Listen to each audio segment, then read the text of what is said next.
Jadi kami dari kelompok 2, kami ingin menjawab beberapa pertanyaan yang diberikan.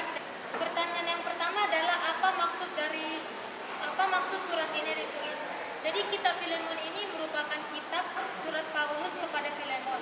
Maksud Paulus menuliskan surat ini kepada Filemon ialah agar Filemon mau menerima kembali salah satu budaknya, yaitu Onesimus, bukan hanya sebagai budak, melainkan sebagai saudara di dalam Kristus. Jadi Onesimus ini merupakan salah satu budak dari Filemon. Dia sempat ditangkap dan dimasukkan dan dipenjara bersama Paulus karena ia merampok dan kemudian kabur ke Roma. Pertanyaan yang kedua ialah apa isi yang paling utama atau kata kunci? Menurut kelompok kami, kata kunci atau isi yang paling utama dari Filemon ini terdapat pada ayatnya yang ke-16, yaitu bukan lagi sebagai hamba, melainkan lebih daripada hamba, yaitu sebagai saudara yang kekasih. Bagiku sudah demikian, apalagi bagimu, baik secara manusia maupun di dalam Tuhan. Iya. Pertanyaan yang ketiga, siapa itu Filemon? Dalam bahasa Yunani, Filemon itu artinya penuh kasih. Filemon adalah seorang warga kota di Kolose. Dia seorang yang terkemuka atau bisa dibilang terhormat atau terpandang, dan dia memiliki banyak budak. Rumah si Filemon ini sering menjadi tempat berkumpul jemaat-jemaat Kristen yang disebut juga Archippus dan Apphia, yang rupanya adalah anggota keluarga Filemon. Sekian dari kelompok kami, terima kasih. Ada yang mau bertanya? Dari temannya dulu, ada yang mau menambahkan dari kelompok gitu.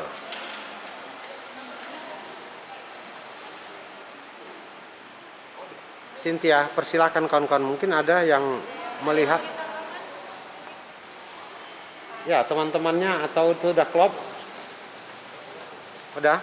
Baru ada yang mau bertanya, silakan.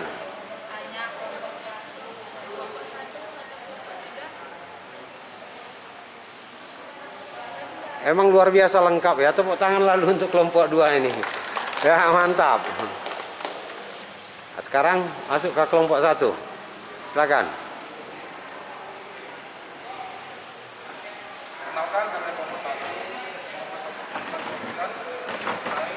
Coba agak keras. Apa isi dari surat ini? Isi dari surat tersebut adalah mengenai surat Paulus kepada Filemon, yaitu mengenai kisah seorang budak yang bernama Onesimus yang kabur setelah mencuri barang kepunyaan tuannya, yakni Filemon. Dalam pelarian Onesimus tersebut, dia bertemu dengan Paulus di penjara. Lalu Paulus memberitakan Injil kepada Onesimus, dan Onesimus pun bertobat dan menjadi Kristen. Dan karena hal tersebut, Paulus pun sangat mengasihi Onesimus dan menganggapnya sebagai anak. Kemudian Onesimus tersebut membantu setiap pelayanan dan keseharian Paulus selama dia berada di penjara. Namun dalam hukum saat ini, yang berhak atas Onesimus adalah tuannya. Lalu Paulus menuliskan surat serta mengirimkan Onesimus kembali kepada Filemon. Paulus ingin agar masalah Onesimus diselesaikan dengan baik dikarenakan Paulus sudah mengenal Filemon yang seorang Kristen, dan juga dia adalah pemimpin jemaat Kolose, jemaat di rumah Filemon. Paulus menegaskan bahwa kisah masa lalu Onesimus mungkin menjadi sebuah jalan pertobatannya dan Filemon menerimanya kembali. Itu semua dari semua jawaban. Apa ada yang menambahkan atau ada yang bertanya?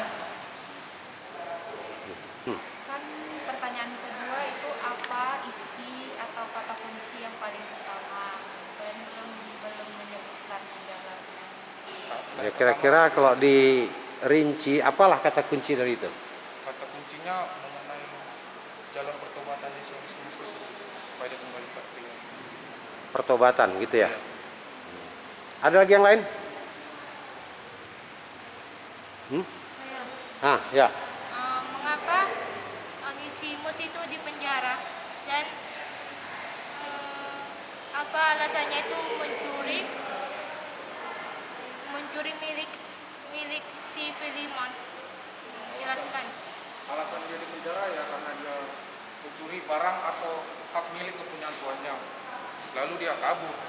mengenai kenapa dia mencuri, saya belum menemukan apa. Kemungkinannya gitu. Kemungkinannya apa kira-kira? Banyak hal ya, mungkin butuh uang, memang karakternya atau ya kan? Iya. Ya ada lagi, bagus sekali pertanyaannya. Ya kalau enggak bagus ya tepuk tangan untuk kelompok 1. Ada? Ada. Siap, masih ada. Kepada ini siapa? Boleh kelompok 1 atau kelompok 2, silakan. Kepada kelompok berapa? 2. Kepada 1. kelompok 1. Nah, kan si Onesimus itu mencuri hak kepunyaan si Filemon. Tetapi kenapa Paulus mau menyelamatkan dia? Kan padahal jelas-jelas dia salah, dia mencuri gitu. Kenapa si Paulus itu mau menyelamatkan? Karena si Paulus menemukan sesuatu hal yang berguna dalam diri Onesimus sehingga dia memberikan atau memberitakan Injil kepadanya sehingga si Onesimus tersebut berubah dan membantu setiap pelayanan dan keseharian si Paulus selama di penjara. Bisa puas. Ini bertemu di penjara. Ternyata pencuri ini di penjara bagus sekali dalam pelayanan gitu kan. Iya kan? Sehingga wah ini harus diselamatkan. Ada lagi? Makin dalam kan, makin bagus. Betul-betul jadi pendeta nih Capen. Ada lagi? Oke, tepuk tangan untuk semua. Ya, terima kasih.